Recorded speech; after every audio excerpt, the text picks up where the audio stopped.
Hello नमस्कार बच्चों, कैसे हैं आप सभी। उम्मीद करता हूँ सभी बच्चे अच्छे होंगे। स्वागत करता हूँ आप सभी का आपके अपने YouTube channel learning easy maths पे। बच्चों हम पढ़ रहे हैं कक्षा 10 का गणित के अंदर चैप्टर 1 वास्तविक संख्याओं के बारे में, यानी रियल नंबर्स के बारे में, जिसमें हमने इसके जो बेसिक कॉन्सेप्ट है इसके साथ में कुछ उदाहरण, कुछ एग्जाम्पल और कुछ क्वेश्चन कंप्लीट कर लिए चैप्टर 1.1 के। आगे के जो क्वेश्चन है चैप्टर 1.1 के यानी 1.1 के वो कंप्लीट करेंगे हम इस लेक्चर में। तो आपको क्या ध्यान से पूरा, जब तक वीडियो समाप्त न हो जाए तब तक आपको पूरा वीडियो देखना है और पूरी मेहनत और लगन के साथ क्या करनी है, मेरे साथ मेहनत करनी है। अब आपको जो नेक्स्ट क्वेश्चन है वो क्या दे रखा है, कॉपी पेन हाथ में लेके बैठिए, दिल थाम के बैठिए। आने वाले 30 मिनट या 30 से 35 जो भी मिनट है वो आपके लिए बहुत ही उपयोगी साबित होने वाले हैं। ठीक है, तो आपके जो क्वेश्चन दे रखा है वो अगला, वो क्वेश्चन नंबर 4, वो आपको ये दे रखा है कि यूक्लिड विभाजन प्रेमिका का प्रयोग करके दर्शाइए कि किसी धनात्मक पूर्णांक का वर्ग किसी पूर्णांक m के लिए 3m या 3m+1 के रूप का होता है। इसके जैसा हमने क्वेश्चन किया था क्वेश्चन नंबर 2, उसी के जैसा ऐसे है ना। इसमें क्या दे रखा है, धनात्मक पूर्णांक का क्या दे रखा है, यहाँ पे वर्ग दे रखा है। यूक्लिड, फिर से सुना, यूक्लिड विभाजन प्रेमिका का प्रयोग करके, इसकी जगह आप एल्गोरिथम भी लिख सकते हो। यूक्लिड विभाजन एल्गोरिथम का प्रयोग करके दर्शाइए कि किसी धनात्मक पूर्णांक का वर्ग किसी पूर्णांक m के लिए 3m या 3m+1 के रूप का होता है। यानी हमें क्या सिद्ध करना है, यूक्लिड विभाजन एल्गोरिथम का प्रयोग करके यह बताना है कि आपके पास कोई धनात्मक पूर्णांक है, उसका वर्ग जो है वो 3m या 3m+1 के रूप का होता है। ये हमारे पास क्या दे रखा है क्वेश्चन। अब क्या करते हैं, इसको हल करते हैं। देखो इसका आंसर देखो, सबसे पहले मैं क्या लिखूंगा, यूक्लिड विभाजन एल्गोरिथम से क्या जानते हैं हम, n बराबर dq+r, जो कि मैंने आपको जो लास्ट क्लास थी उसमें बताया था। तो सबसे पहले लिखूंगा मैं क्या, यूक्लिड विभाजन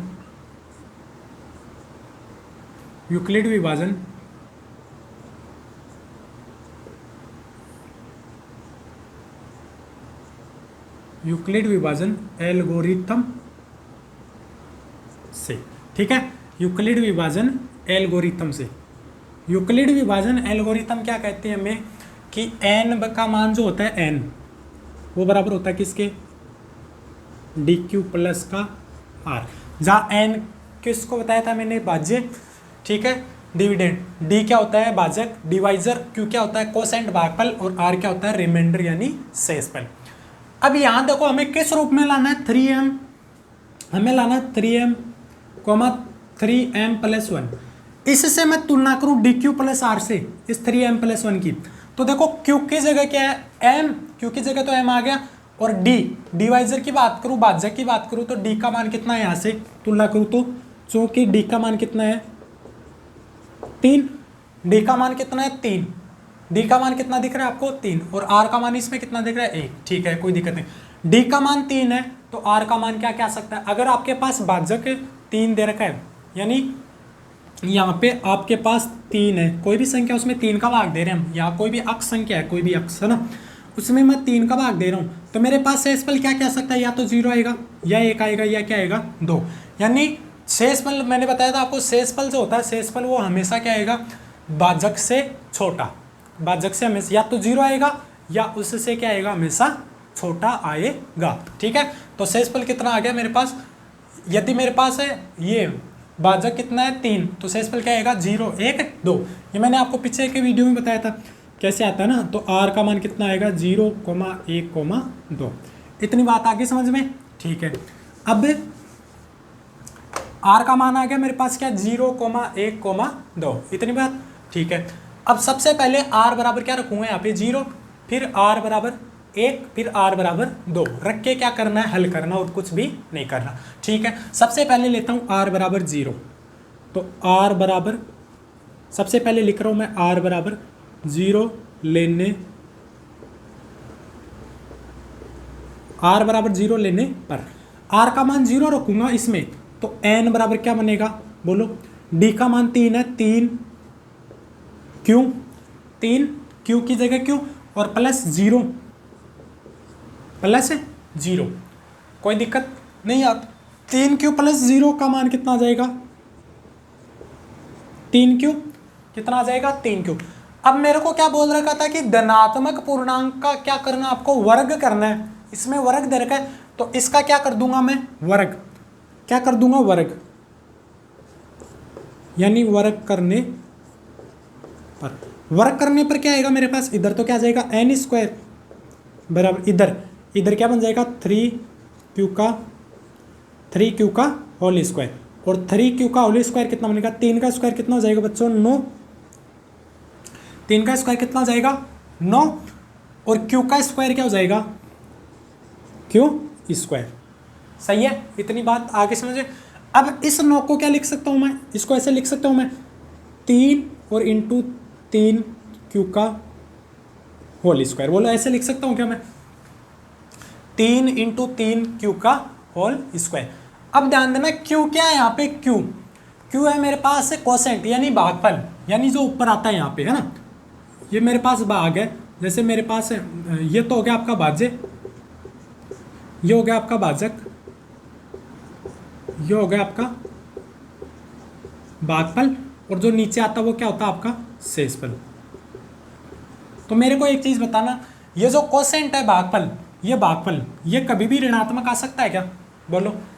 कोसेंट जो होता है कोसेंट, ये क्या आएगा हमेशा, भागफल हमेशा क्या आएगा पॉजिटिव, क्या आएगा पॉजिटिव, बोलो हमेशा क्या आएगा धनात्मक पूर्णांक आएगा, पॉजिटिव इंटीजर नंबर आएगा, है ना, पूर्णांक का मतलब इंटीजर नंबर, है ना, हमेशा क्या आएगा पॉजिटिव इंटीजर। तो मेरे पास ये क्यू है, इसकी जगह मैं कोई भी पॉजिटिव मान रख सकता हूँ, यानी क्यू क्या है मेरे पास, कोई भी पॉजिटिव इंटीजर है, कोई भी धनात्मक पूर्णांक है, क्यू की जगह कोई भी धनात्मक पूर्णांक का मान रखूंगा, उसको 3 उसका स्क्वायर करूंगा, उसको 3 से गुणा करूंगा, तो मेरे पास निश्चित तौर पे क्या आएगी एक पॉजिटिव संख्या, क्या आएगा एक धनात्मक पूर्णांक, क्या आएगा और धनात्मक पूर्णांक। और वो धनात्मक पूर्णांक किस रूप में लिख सकता हूं मैं, एम के रूप में, देखो ये लिख रखा धनात्मक पूर्णांक का वर्ग किसी पूर्णांक एम के लिए, यानी ये जो धनात्मक पूर्णांक है इसको हल करने पे उसको क्या लिख सकता हूं मैं एम, तो मेरे पास क्या आ जाएगा 3m। बोलो इतनी बात आगे समझ, फिर से सुनना, मेरे पास यूक्लिड विभाजन एल्गोरिथम से मैं क्या जानता हूं n बराबर डी क्यू प्लस का r, इससे तुलना करूं मेरे को जो भी दे रखा है 3m प्लस 1 से, तो d का मान कितना है 3 दिख रहा है, r का मान कैसे पता करोगे, जो d का मान है उससे कम, d का मान जैसे 5 है, d का मान जैसे 5 है, तो r के मान क्या क्या हो जाएंगे 0 1 2 3 और 4, ये क्या हो जाएंगे डी आर के मान। शेषफल हमेशा क्या आएगा भाजक से छोटा, जीरो या तो जीरो आ सकता है या जीरो से बड़ा, जीरो से बड़ा कहाँ तक लेना आपको, भाजक से छोटा, ठीक है। अब आर का मान कितना आ गया 0 1 2, आर बराबर सबसे पहले क्या लूंगा 0, इसमें रखूंगा तो एन बराबर 3, डी का मान 3 था 3 रख दिया, क्यू की जगह क्यू प्लस आर की जगह 0, तो क्या आएगा एन बराबर 3q, इतना आ गया, एन बराबर 3q आ गया। अब मेरे को क्या बोल रखा था कि धनात्मक पूर्णांक का वर्ग दे रखा है, तो वर्ग दे रखा है तो दोनों तरफ क्या कर दिया वर्ग, तो एन स्क्वायर बन जाएगा, इधर क्या बनेगा स्क्वायर, स्क्वायर बनेगा तो क्या बनेगा 3q स्क्वायर, दोनों तरफ स्क्वायर करूंगा 3 का स्क्वायर 9 q स्क्वायर, इस 9 को क्या लिख सकता हूँ मैं 3 इंटू 3 क्यू का होल स्क्वायर ऐसे लिख सकता हूँ। और क्यू क्या है मेरा, क्यू दे रखा धनात्मक, क्यू क्या होता है कोसेंट होता है भागफल, और भागफल हमेशा क्या आता है पॉजिटिव इंटीजर, पॉजिटिव इंटीजर का मतलब धनात्मक पूर्णांक, धनात्मक पूर्णांक है, तो इसकी जगह कोई भी मान होगा, कोई भी धनात्मक मान होगा उसका वर्ग करूंगा तो भी क्या आएगा धनात्मक, उसको 3 से गुणा करूंगा तो भी क्या बनेगा वो धनात्मक नंबर आएगा, कुछ ना कुछ नंबर आएगा धनात्मक नंबर है, इसका मतलब क्या है वो पॉजिटिव इंटीजर यानी धनात्मक पूर्णांक। और धनात्मक पूर्णांक के लिए क्या यूज करना है मेरे को स्मॉल m, तो 3m ये आ गया इतना, ठीक है। अब आगे देखो, आगे क्या है, r बराबर 0 ले लिया, अब r बराबर कितना लूंगा 1, तो r बराबर 1, r की जगह क्या लूंगा 1, r बराबर 1 लेने पर r की जगह 1 रखूंगा तो ये क्या बनेगा n बराबर 3q प्लस का 1, r n बराबर क्या बना 3q प्लस का 1, 3q प्लस 1 बना r की जगह, तो अब दोनों तरफ क्या करूंगा वर्ग, तो वर्ग करने पर, वर्ग करूंगा तो क्या बनेगा बोलो, वर्ग करने पर क्या बनेगा इधर 3q प्लस 1 का होल स्क्वायर, यही बनेगा क्या बोलो, 3q प्लस 1 का होल स्क्वायर।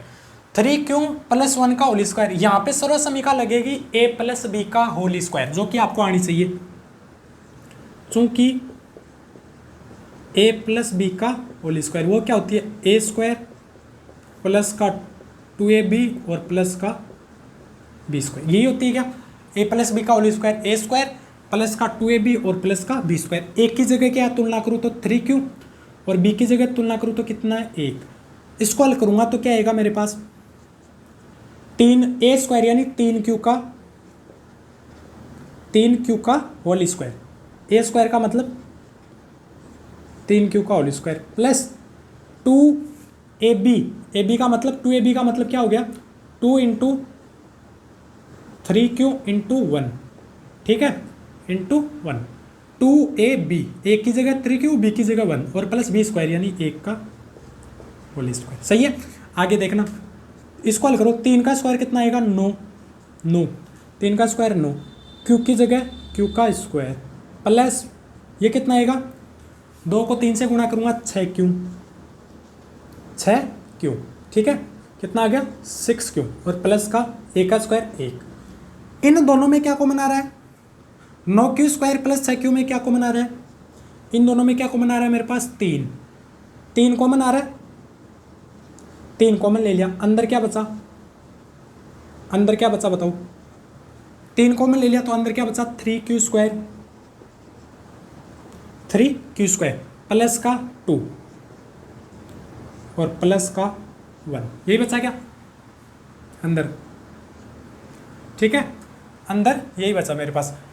तो अब देखो ध्यान से, ये जो q है मैंने अभी बताया q क्या क्वोशेंट है, यानी क्वोशेंट का मतलब भागफल, यानी एक पॉजिटिव इंटीजर है, यानी एक धनात्मक पूर्णांक है।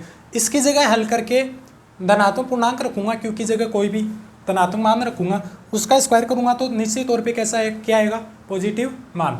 उसको 3 से गुणा करने पर भी क्या रहेगा पॉजिटिव, उसमें 2 जोड़ूंगा तो भी क्या रहेगा वो पॉजिटिव, ठीक है, कोई फर्क नहीं पड़ेगा। तो ये क्या, ये पूरा का पूरा मान क्या है, एक पॉजिटिव इंटीजर यानी धनात्मक पूर्णांक, और उस धनात्मक पूर्णांक को क्या लिख सकता हूँ मैं m, तो मेरे पास फाइनल क्या आ जाएगा 3m प्लस का 1, 3m प्लस का 1, ठीक है, इतनी बात आ गई समझ में। अब आगे नेक्स्ट r का मान कितना रखेंगे, नेक्स्ट r की जगह कितना रखूंगा मैं, r बराबर कितना रखूंगा, r की जगह रखेंगे कितना 2, तो r बराबर 2 रखने पर, ठीक है, r की जगह कितना रखूंगा 2 रखो, तो n बराबर क्या बनेगा 3q प्लस का 2, r बराबर क्या बना 3q प्लस का 2। अब दोनों तरफ क्या करूंगा वर्ग करने पर,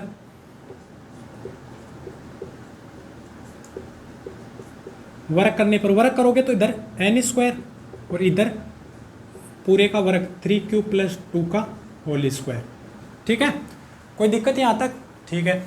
अब इसका होल स्क्वायर खोलो पुनः a प्लस बी के होल स्क्वायर से, तो क्या बनेगा n स्क्वायर बराबर क्या आएगा 3q का होल स्क्वायर यानी a स्क्वायर प्लस का 2 इंटू a और इंटू बी और प्लस b स्क्वायर, ठीक है, यहाँ तक कोई दिक्कत नहीं। आगे देखो 3 का स्क्वायर कितना होगा 9q स्क्वायर प्लस ये कितना बन गया 2 को 3 से किया 6 को 2 से किया 12q और प्लस का 4, 12q प्लस का 4। इस अब देखो कॉमन कैसे लें, इसमें देखना ध्यान से, 9q स्क्वायर प्लस का 12q प्लस, इस 4 को क्या लिख सकता हूँ मैं 3 प्लस 1 ऐसे लिख सकता हूँ, ये जो 4 लिखा था इसको क्या लिख सकता हूँ 3 प्लस का 1 लिख सकते हैं, 3 और 1 तोड़ के। अब देखो इन तीनों में 3 कॉमन आ रहा है क्या, इन तीनों में 3 कॉमन ले लिया तो अंदर क्या बचा 3q square plus 4q plus का 1 और बाहर क्या है प्लस का 1। अब देखना q क्या है यहाँ पे, q है एक positive integer, positive integer Q की जगह कोई भी धनात्मक मान रखोगे, उसको इस पूरे को हल करोगे एक जोड़ के, तो क्या आएगा मेरे पास धनात्मक पूर्णांक, और धनात्मक पूर्णांक आएगा, धनात्मक पूर्णांक को क्या लिख सकता हूँ मैं m, तो मेरे पास फाइनल क्या जाएगा 3, और इस पूरे की जगह क्या रख दिया मैंने m और प्लस का 1, 3m प्लस का 1। और यही क्या करना था मेरे को, सिद्ध करना था कि यूक्लिड विभाजन प्रमेय का प्रयोग करके दर्शाए किसी धनात्मक पूर्णांक का वर्ग जो होता है वो किसी पूर्णांक m के लिए 3m या 3m प्लस 1 का होता है। देखो 3m आ रहा है, 3m प्लस 1 आ रहा है, और ये 3m प्लस 1। ठीक है, ये तो आपका question number 4। Same to same डिक्टो ऐसा का ऐसा आपके क्वेश्चन नंबर 6, उसमें क्या चेंज दे रखा है ये आप उतार लेना, अच्छे से नोट कर लेना कॉपी में। ठीक है, क्वेश्चन नंबर 6, क्वेश्चन नंबर 6 जो sorry 5, question number 5 same to same ऐसा ही दे रखा है आपको। क्वेश्चन नंबर 5 क्या दे रखा है, इस 3 की जगह क्या दे रखा है आपको 9। ठीक है, इस 3 की जगह कितना दे रखा है 9। ठीक है, वो क्वेश्चन भी अभी करते हैं, देखना ध्यान से, ये उतार लेना पूरा कॉपी है ना।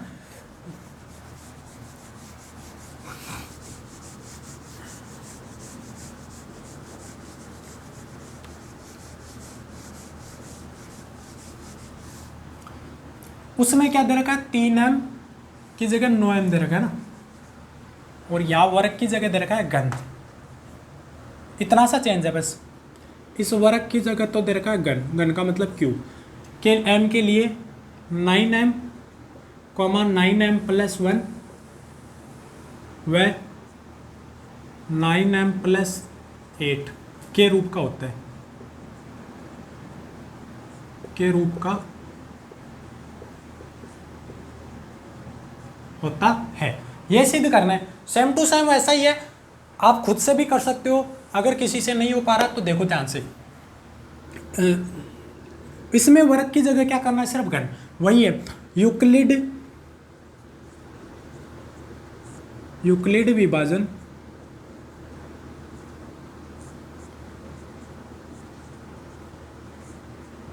यूक्लिड विभाजन प्रमेय से। यूक्लिड विभाजन प्रमेय क्या कहती है हमें, n बराबर क्या होता है डी क्यू प्लस का r। अब इसमें d पहचानो, d देखो मेरे को क्या क्या दे रखा है 9m 9m plus 1 9m plus 8। d क्या होता है, जो आपका भाजक होता है उसका गुणांक है ना, तो q का गुणांक है ना, d q plus r, q के गुणांक, q की जगह m के गुणा में कितना है r 9, तो d का मान कितना आ रहा है यहाँ पे 9।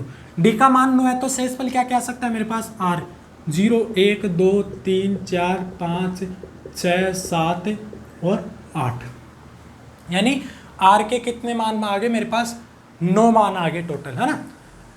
अब इन सब के लिए अलग अलग निकालोगे तो आपकी क्या निकलेगी, जान निकल जाएगी पूरे क्वेश्चन में ना।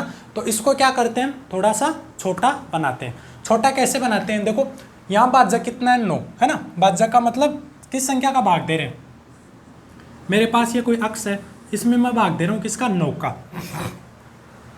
तो मेरे को ये बताओ, यदि आपके पास कोई संख्या है उसमें 9 का भाग जा रहा है ना, कोई संख्या आपके पास उसमें 9 का भाग जा रहा है, तो उसमें 3 का भाग भी चला जाएगा क्या। देखो कैसे, मेरे पास कोई संख्या है 54, इसमें 9 का भाग जा रहा है, कितनी बार जाएगा 6 बार, तो इस संख्या में 3 का भी चला जाएगा क्या भाग 54 में। देखो 3 एकम 3 और 3 8 भाग जा रहा है पूरा पूरा, यानी आपके पास कोई संख्या है, यदि उसमें 9 का भाग जा रहा है तो उस संख्या में किसका भाग जाएगा, 3 का भी भाग जाएगा निश्चित तौर पे। ठीक है, तो इसका मतलब आपके पास 9 की जगह मैं क्या ले लूँ, आपके पास 9 की जगह क्या ले लूँ 3 ले लूँ, डिवाइजर क्या ले लेता हूँ 3, डिवाइजर 3 लूँगा तो मेरे पास r का मान क्या क्या आ जाएगा, बोलो r का मान क्या क्या आ जाएगा 0 1 और 2, यहीं तक आएगा। तो ये बात आ गई ना समझ में अच्छे से। तो देखना यहाँ 9 की जगह डिवाइजर कितना लूँगा मैं 3, या लिख भी सकते हो आप कि चूँकि जिस संख्या में 9 का भाग जाएगा उस संख्या में 3 का भी भाग जाएगा, अतः d का मान कितना आएगा 3। तो चूँकि d का मान कितना ले रहा हूँ मैं यहाँ पे 3, तो r बराबर 0 1 2। ठीक है, ये बात आगे समझ में, ये बात आगे समझ में। 3 क्यों लिया मैंने अभी बताया, जो संख्या 9 से विभाजित होगी वह संख्या किस से विभाजित होगी, 3 से भी विभाजित होगी, ताकि क्वेश्चन हमारा क्या हो जाए, छोटा हो जाए। तो डी का मान 3, आर का मान 0 1 2, आर बराबर कितना लूंगा सर्वप्रथम, आर बराबर कितना लूंगा बोलो, आर का मान कितना लूंगा सर्वप्रथम 0, 0 लेने पे क्या बनेगा, एन बराबर डी की जगह 3 3 क्यू, 3 क्यू और प्लस का 0, 3 क्यू प्लस 0 मतलब 3 क्यू। अब क्या करूंगा, घन,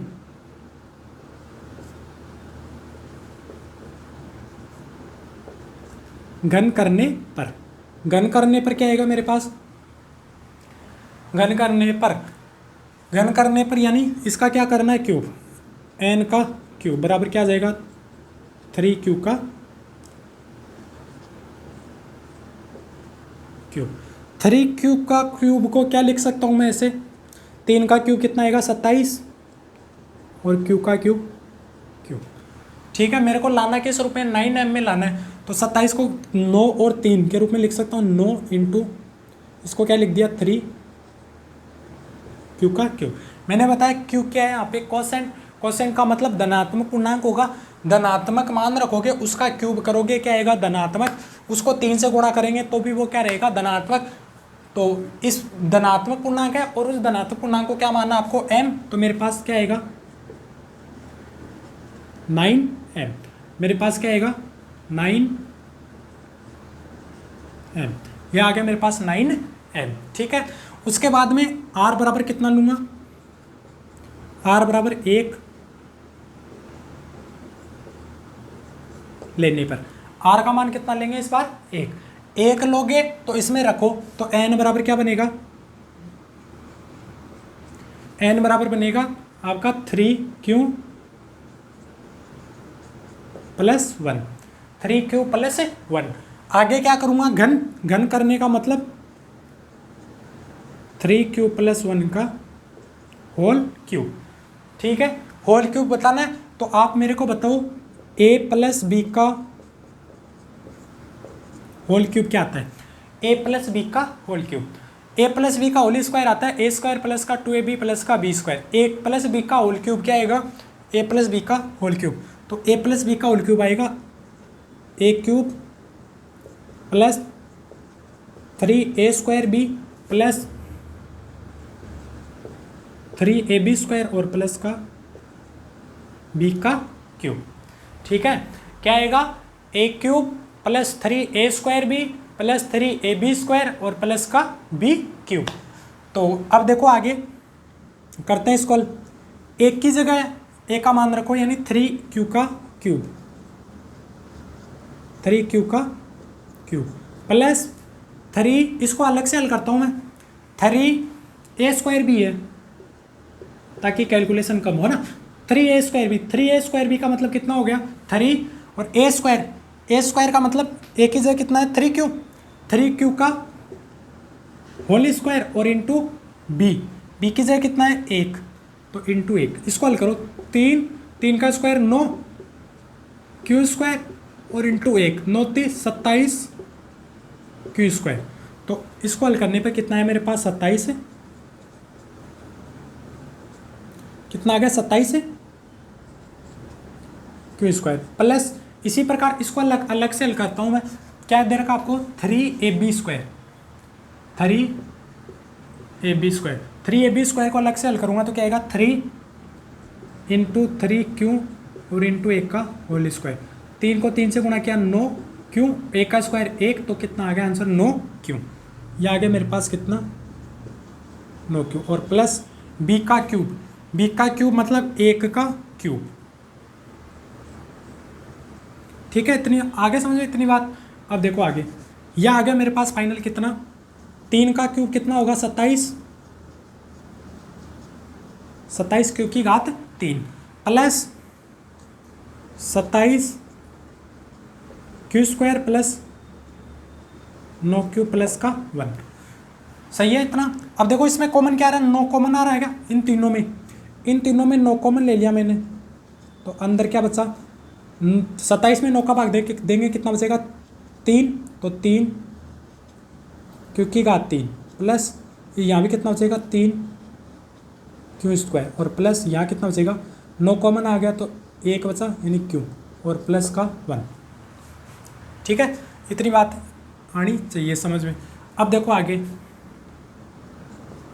प्लस का 1, ये क्यू क्या है, क्यू क्या हमारा पॉजिटिव इंटीजर यानी धनात्मक पूर्णांक, और धनात्मक पूर्णांक क्यू की जगह मैं कोई भी धनात्मक मान रखूंगा तो ये पूरा का पूरा मान क्या आएगा, मेरा मान निश्चित तौर पे धनात्मक यानी धनात्मक पूर्णांक आएगा। और धनात्मक पूर्णांक आएगा, धनात्मक पूर्णांक को क्या लिख सकता हूँ मैं, स्मॉल m।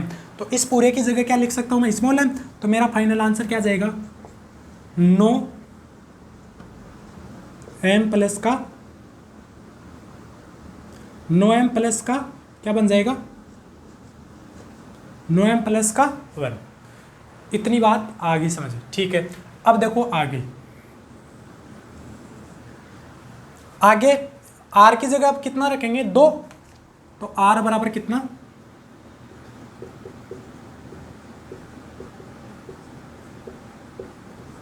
2 लेने पर, ठीक है r का मान 2 लेंगे तो रखो यहाँ पे n बराबर क्या बनेगा, n बराबर क्या आएगा, n का मान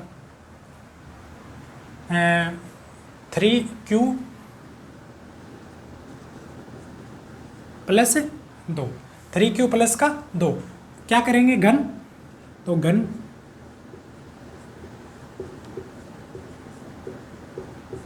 करने पर, घन करोगे तो क्या आएगा, इधर तो क्यूब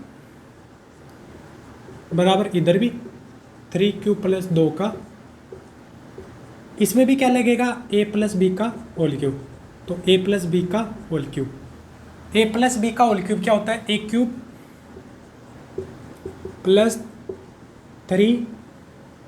3 a स्क्वायर b और प्लस 3ab स्क्वायर और प्लस का b क्यूब, ये आता है ना, ये क्या आता है हमारे पास a प्लस बी का होल क्यूब।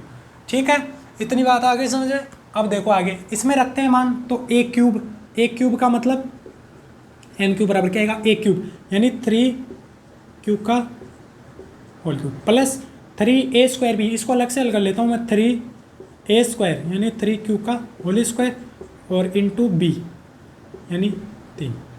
ठीक है, कितना आएगा 3, ऐसा कैसा 3 का square 9q square, 3 into 9q square और इंटू 3, 9 3 27, 27 81 क्यू स्क्वायर, कितना आया 81 क्यू स्क्वायर, यह है मेरे पास 81 और Q square plus 3ab square, 3 into a का मान 3q और इंटू b स्क्वायर का मतलब 2 का स्क्वायर। ठीक है, इससे क्या क्या मैंने 81, एक मिनट देखना, एक मिनट फिर से देखना 81 वाला, 3a स्क्वायर यानी 3q का होल स्क्वायर और इंटू बी की जगह कितना है 2 है, मैंने शायद 3 कर दिया था ना, b की जगह कितना है 2, तो कितना आएगा, यह आएगा आपके पास 3 इंटू 9q स्क्वायर और इंटू 2, 9 3 27 54 आएगा, सॉरी है ना, कितना आएगा 54, यह आएगा आपका 54 क्यू स्क्वायर। ठीक है, और प्लस इसको हल करो 3ab स्क्वायर, 3a की जगह 3q और इंटू b स्क्वायर की जगह 2 का स्क्वायर, 3 3 9 और 9 चौक 36 यानी 36 और q और प्लस b का क्यूब यानी 2 का क्यूब। ठीक है, इतनी बात आगे समझे। अब देखो आगे 3 का cube 27 plus 54 Q square plus 36 Q और प्लस का 8, सही है। इनमें क्या कॉमन आ रहा है, इन तीनों में 9 कॉमन ले लो, तो 9 कॉमन ले लिया, अंदर क्या बचा 9 3 27, 9 3 Q cube plus 9 6 54 6 Q square और प्लस 9 चौक 36 4 क्यू और प्लस का 8, ये आ जाएगा। ठीक है, यहाँ तक कोई दिक्कत नहीं। अब देखो ये क्यू का जो भी पद है वो क्या है मेरे पास पॉजिटिव इंटीजर यानी धनात्मक पूर्णांक, और धनात्मक पूर्णांक को क्या लिख सकता हूँ मैं स्मॉल m, यानी ये इस पूरे को हल करोगे क्यू की जगह धनात्मक पूर्णांक रखूंगा, धनात्मक पूर्णांक रखने पे उसको सोल्व करूंगा प्लस करूंगा तो मेरे पास एक नंबर आएगा, वो नंबर भी कैसा होगा धनात्मक यानी धनात्मक पूर्णांक होगा वो भी, और उस धनात्मक पूर्णांक को क्या लिख सकता हूँ मैं स्मॉल m। तो मेरे पास जो फाइनल आएगा वो क्या जाएगा 9m प्लस का 8। मेरे पास क्या क्या है, एक तो है 9m, एक है 9m प्लस 1 और एक क्या है 9m प्लस 8। यही क्या करना था मेरे को सिद्ध करना था। बोलो ये समझ में आया या नहीं आया। ये था आपका क्वेश्चन नंबर कौन सा, ये था आपका क्वेश्चन नंबर 5, ये था इसमें। तो पहले वाले क्वेश्चन में ये दे रखा था 3m और 3m प्लस 1, इसमें उसमें वर्ग दे रखा था, इसमें क्या दे रखा था घन। इस घन वाले में इतनी सी बात ध्यान में रखनी है कि जो 9 दे रखा है इसकी जगह आपको क्या करना है 3, 9 से भी हो जाएगा लेकिन उसमें कैलकुलेशन क्या जाएगी बड़ी, यानी आपके 2 बोर्ड बढ़ जाएंगे उसमें ना, तो उतना बड़ा करना नहीं है, हमें मार्किंग नंबर के हिसाब से करना, ज़्यादा बड़ा नहीं आता है, 2 नंबर में आता है क्वेश्चन, तो 2 नंबर के हिसाब से हमें क्या करना है क्वेश्चन को सोल्व करना है। एक क्वेश्चन और है इसमें जो बच गया वो कौन सा था, क्वेश्चन नंबर 3। ये पूरा का पूरा ऐसा कैसा उतार लेना आप, ऐसा कैसा ही करना आपको, और समझ में उम्मीद करता हूँ अच्छे से समझ में भी आपके आया होगा। ठीक है, अब एक क्वेश्चन और बच गया इस प्रश्नावली का, क्वेश्चन नंबर 3, वो और देखना।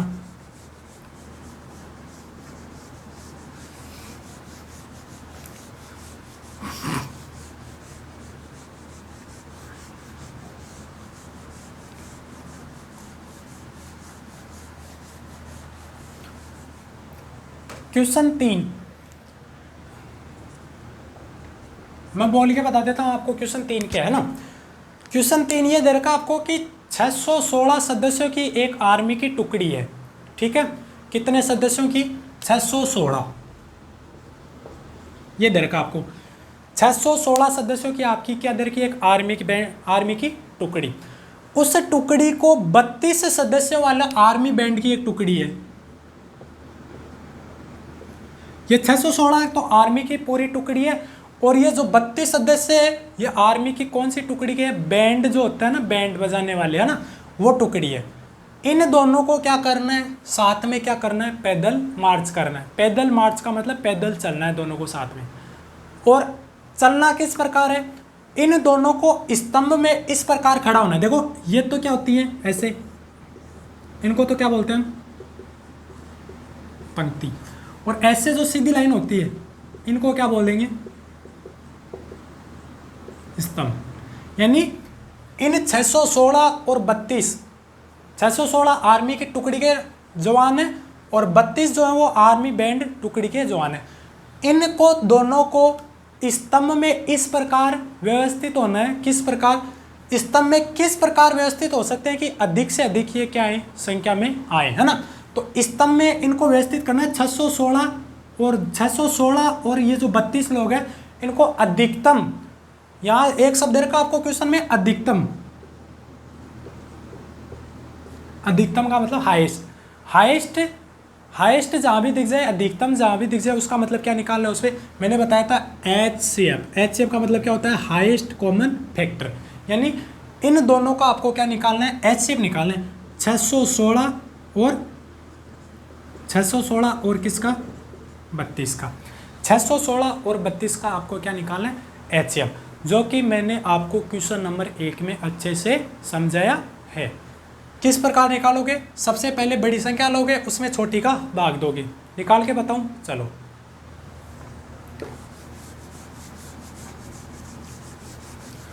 मेरे पास दे रखी है 616 और 32।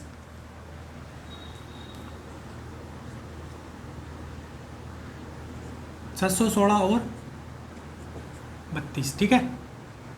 616 में सबसे पहले किसका भाग देंगे, 32 का, है ना। 616 में भाग दूंगा किसका, 616 भाग दूंगा 32 का। कितनी बार जाएगा, 32 का पहाड़ा 2 बार बोलूँगा तो कितना आएगा, 64। तो एक बार बोलने पे आएगा, एक बार बोलने पे कितना आएगा, 32। शेषफल कितना बचा, शेषफल कितना बचेगा, यहाँ कितना बचा, 11। 11 में से 2 गया 9, और यहाँ कितना होता 5, 5 में से 3 गया 2, और से इधर कितना उतार लिया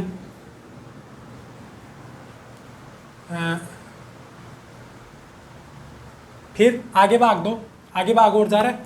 32 का पढ़ा कितनी बार बोलने पे 296 आएंगे, तो 10 बार बोलने पे 320 आते, तो कितनी बार 9 बार। 32 को 9 से गुणा करो, कितना आएगा 9 दूनी 18, 1 9 3 27, 27 1 28, तो 9 बार बोलने पे कितना आएगा 288।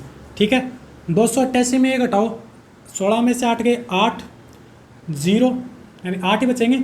ठीक है, शेषफल कितना आ गया मेरे पास 8। अब इस 8 में किसका भाग देना है आपको 32 में देना 8 किसका भाग 8 का, यानी 32 में भाग देना मेरे को किसका 8 का। 32 में 8 का भाग दूंगा तो कितनी बार जाएगा बच्चों 8 चौक 32, शेषफल कितना आ गया 0। और जिस भाग में शेषफल 0 आए उस भाग का जो भाजक होता है डिवाइजर, वही आपका क्या होता है एचसीएफ। तो एचसीएफ कितना आ गया आपके पास 8, यानी अधिकतम जो स्तंभों की संख्या वो कितनी आएगी आपके पास, कितनी आएगी 8। कितनी आएगी 8। इधर क्या लिखोगे चरण, सबसे पहले चरण फर्स्ट। चरण फर्स्ट कैसे है 616 बराबर 616 बराबर क्या लिखोगे 32 इंटू 19 और प्लस शेषफल कितना है आपके पास 8। उसके बाद में चरण सेकंड, चरण सेकंड में क्या लिखोगे 32 बराबर क्या आएगा 8 इंटू 4 प्लस का 0। यह क्या हो गया आपका क्वेश्चन कंप्लीट। और इसी के साथ आपका चैप्टर 1.1 क्या होता है समाप्त होता है। उम्मीद और आशा करता हूँ आपको अच्छे से समझ में आया होगा। नेक्स्ट जो चैप्टर है वो है आपका 1.2, उसमें हम सीखेंगे अभाज्य गुणनखंड और अभाज्य गुणनखंड के द्वारा एचसीएफ और एलसीएम ज्ञात करना, जहाँ से आपका 1 नंबर का क्वेश्चन बनता है एग्जाम में, उसकी बात करेंगे हम नेक्स्ट वीडियो में। उम्मीद करता हूँ आपको जो भी पढ़ाया अच्छे से समझ में आया होगा। अगर आपको ये वीडियो अच्छा लगा तो वीडियो को लाइक करें और चैनल पे पहली बार है तो चैनल को सब्सक्राइब ज़रूर करें। आगे आपके लिए यूँ ही मेहनत करता रहूँगा, तब तक के लिए हंसते रहिए, मुस्कुराते रहिए। जय हिंद, जय भारत। Thank you.